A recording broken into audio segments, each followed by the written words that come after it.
Hey everyone, in this video I'll show you how to create an Epic Games account. Let's get started. First, open your browser and search for Epic Games, then go to official website. Then click sign in and choose sign up.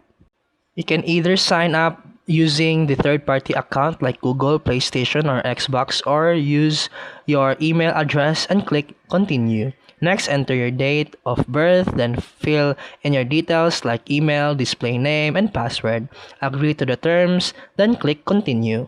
Epic Games will send a verification code to your email. Open your inbox, then copy the code and enter it to verify your account. Once verified, your account will be created.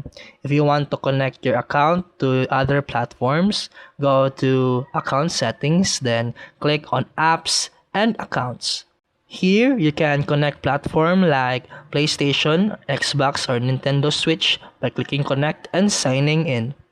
Now, your Epic Games account is now ready to use. And that's it for today's video. If you found this helpful, please like and subscribe for more videos. See you in the next one.